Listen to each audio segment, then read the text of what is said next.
காதல் ரொம்ப அழகானது. யாருக்கும் எதிரிலாம் கிடையாது. ஐயோ! லவ் பண்ணா அந்த பொண்ணு கெட்ட பொண்ணு.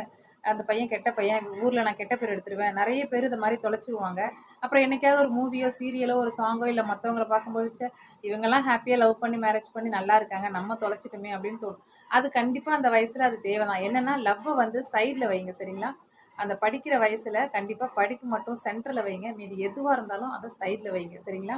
ஏன்னா படிப்பு தான் ரொம்ப உயர்த்தம். 2வது வீட்ல போய் நான் ஒரு பெர்சன லவ் பண்றேன்னா, அந்த பெர்சன் பேர கேட்டவுனே, நல்ல பையன் தான், நல்ல பொண்ணு தான், எங்களுக்கு புடிச்சிருக்கு. விசாரிச்சா, ஒழுக்கமான பொண்ணு, நல்ல டிசிப்ளின் இருக்கு, நல்ல டேலண்ட், அமைதியான இந்த மாரி ஒரு நல்ல பேர் இருந்தாலே, நல்ல ஒரு டிசிப்ளின் இருந்தாலே கண்டிப்பா ஒத்துப்பாங்க. எந்த பெற்றோர்களும் லவ்வுக்கு எதிரி கிடையாது. ஏன்னா, சரியான வயசுல, சரியான புரிதலோட, சரியான விட்டுக் குடுத்தல் தன்மையோட, நல்ல ஒரு டிசிப்ளின் அண்டர்ஸ்டாண்டிங்கோட லவ் பண்ணீங்கன்னா, யாரும் எதிரி கிடையாது. கண்டிப்பா அத மிஸ் பண்ணாதீங்க. பின்னாடி ஒரு 40 ஏஜ்க்கு அப்புறம் திரும்பி பார்க்கும்போது ரொம்ப ஃபீல் பண்ணுவீங்க. சரிங்களா? புரிதலோட ஒரு காதல் பண்ணுங்க. கண்டிப்பா ஜெயிக்கும்.